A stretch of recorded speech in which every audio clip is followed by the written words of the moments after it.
So the sun's come out, so I've quickly rushed out into the back garden and I thought I'd do a quick tour. So we're trying to keep it as fully planted as possible. These are my old tomato containers.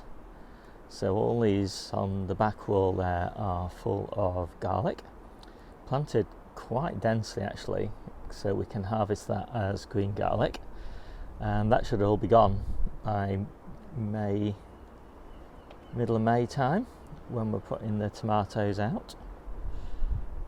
And then down here we've got some turnips, and they're just starting to bulk up a bit. And this is my favourite bed, and we put this in February, I think it was, and yeah, it's gorgeous. It was just put straight on top of the turf, then a layer of cardboard, then 4 inches of compost, mushroom compost and horse manure, and we've harvested so much from such a little space. It's been great. So we've got some dwarf green curly kale here, some corn salad here, and this is great. This is really for January and February, when the main lettuce beds just stall in growth a bit. It's nice to have a few extras. And we've got our last bed of beetroot here. All the other stuff is in the store, so we'll just be harvesting this now up to the end of the year. And then this little bed was my starter bed for all of my spring cabbages, and it had a lot more cabbages in it than that, and I've just thinned it out down to those few, and the rest of them I've transplanted. So that's what it looked like a couple of days ago. Looks a lot better now. And then we've got some more lovely kales and spring onions, and there's a reasonable gap in between these spring onions because they're all interplanted with garlic, so there's quite a lot of garlic in there. And by the time the spring onions are finished, in about April time, that'll be just when the garlic's really starting to kick off in growth terms, so there'll be plenty of space there for the garlic. So this is the main summer kale bed, and as you can see, these kales are almost finished now. There's a reasonable bit of growth on some of them, but I'll probably harvest all these over the next few weeks, and I'll replant this bed. I'm thinking perhaps I'll put some broad beans in there, and then after the broad beans have been harvested, sometime June probably, by July anyway, we'll replant this again back with all of the autumn kales. And then this at the back here, these are all perennial kales, cuttings taken from that plant, which is really only a stock plant now because I can't really reach it. So I'm going to harvest that in the spring and take a whole load of cuttings off that, and that will be a really nice selection then of cuttings to replace all of these, because I'll probably replant all these with new ones in the autumn. And then this is my fruit garden.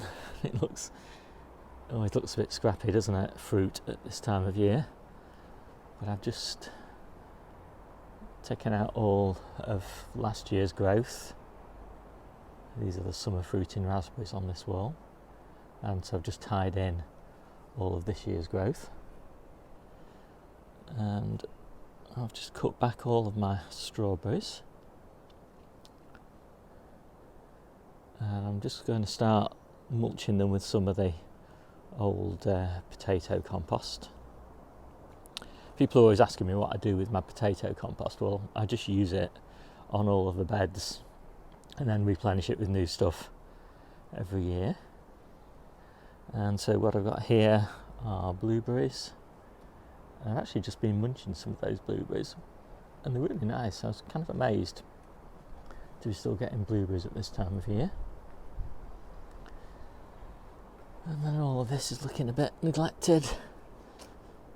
A cherry tree there, and these are Christmas potatoes, and obviously it's not Christmas and they've died, but that's no surprise because they were planted in August.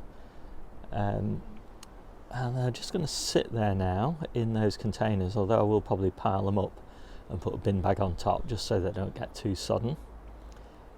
So that's done.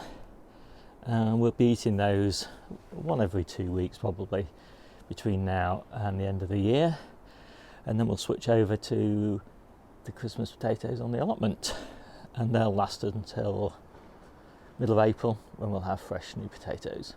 So I've given the lawn its autumn feed, a bit of bloodfish and bone meal and seaweed meal, and it needs just one more cut probably, but whenever it's dry we'll give it a cut even in winter, but right now it's a bit soggy, so I'll leave it alone. We've got some more Kales and Colettes. Unfortunately these Colettes were planted a little bit too late, so I think I put them in June, and they're in a shady spot, and so they're not very impressive plants. The ones on the allotment, which were planted in May, are twice the size of these. There's still got a few caterpillars around. Yeah, this is not what you want to see on Colettes really. You want to see much bigger little bunches of kale leaves there. These are tiny.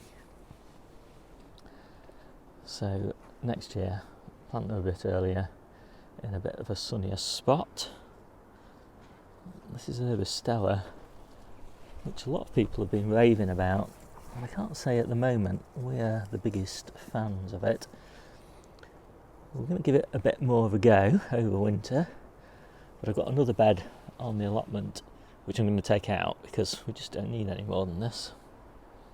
So I don't normally grow spinach outside.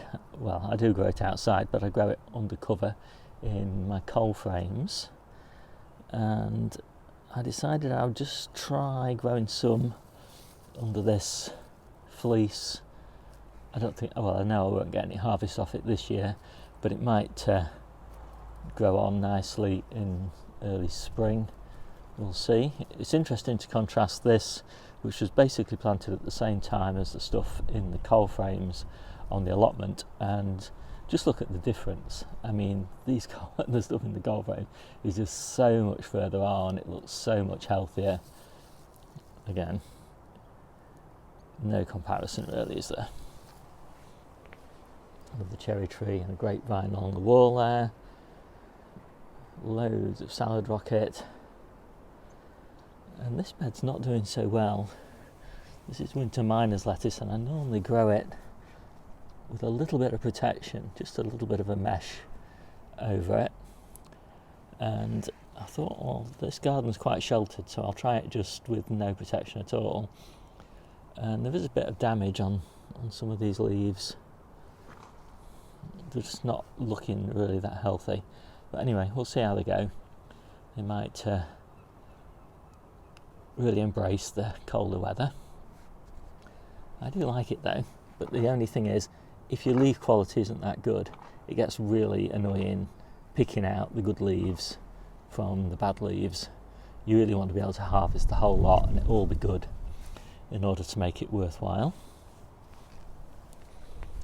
And then this bed, those are the transplanted spring cabbages. So that little tiny bed had all those cabbages in it, but they've all transplanted quite well. They were a bit leggy, but obviously I've just planted the stems deep down now, so they're all nice sturdy plants and look like they've taken pretty well. So that is pretty much it for the back garden. And in the front garden we've just got some chard and another little kale bed, and that is everything we've got at home apart from seedlings. So I hope you like this quick video. My name's Steve, this is the Seaside Allotment channel, and I'll see you soon.